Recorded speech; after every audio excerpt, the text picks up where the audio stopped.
Mufsidatu somu, mambo yanayobatilisha somu. Katika mambo yanayobatilisha somu ya kwanza ni al-aklu wa shurbu amdan, kula na kunywa kwa maksudi. Allah anasema wakulu washrabu hatta yatabayyana lakum al-khaytul abyadu min al-khaytil aswadi min al-fajri thumma atimmu siyama ila al-layl. Yamaanisha kwamba baada ya alfajiri ruhusiwi kula wala kunywa mpaka usiku. Maulama wamekubaliana kuwa anna man akala au shariba muta'ammidan, anayekula au kunywa kwa makusudi, badala somu yake imebatilika.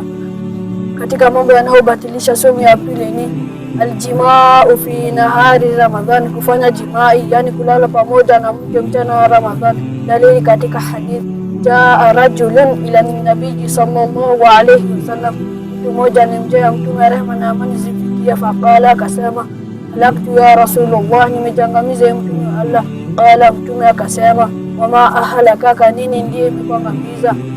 Qala, akasema waka'tu ala imraati fi Ramadhan, nimelala pamoja na mke wangu katika mchana wa Ramadhan. Imesimuliwa na Bukhari na Muslim. Katika kufanya hili mambo somu hubatilika, na anatoa kadhaa kufunja siku hiyo pamoja na kulipiza kafara kubwa. Al-qai'u amdan, tapika kwa maksudi. Mtume anasema man dharaa al-qai'u, anayetapika bila kukusudia, fala qadaa alayhi, anakosa. Wa man istakaa amda, lakini anayejitapisha maksudi, bali yakti, atalazimika kulipiza. Imesimuliwa na Abu Daud na Tirmidhi.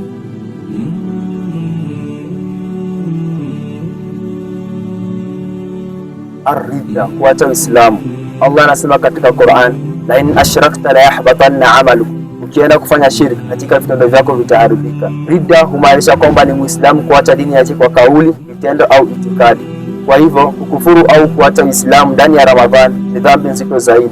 Maulama wanasema man ankara wujuba siyami Ramadhan kafara bil ijma, yeyote anayekanusha ulazimu wa Ramadhan amekufuru. Na katika uzito wa kuvunja heshima ya Ramadhan, Mtume anasema man aftara yawman min Ramadhan min ghairi rukhsatin wala maradin lam yaqdi siyamu dahr.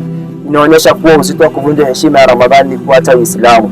Qala Ibn Taymiyyah rahimahullah, anasema Ibn Taymiyyah Allah amrehemu, ar-riddatu fil azminati al-fadilati a'damu jurma, kutoka katika Uislamu katika nyakati tukufu ni kosa kubwa zaidi. Imam al-Shafi'i, ar-riddatu fil azminati al-fadilati a'damu jurma, kutoka katika Uislamu katika nyakati tukufu ni kosa kubwa zaidi. Imam al-Shafi'i anasema idha irtadda as-sa'imu batala sawmahu bil ijma, mfungaji kutoka katika Uislamu somu yake hubatilika kwa makubaliano ya maulama. Imam al-Qudama anasema wa in irtadda fi nahari Ramadhan fasada sawmahu wala yasihhu minhu hatta yauda ila al-Islam, akitoka katika Uislamu mchana wa Ramadhan somu yake hubatilika, kwa somu yake huharibika na aishi mpaka arudi Uislamu.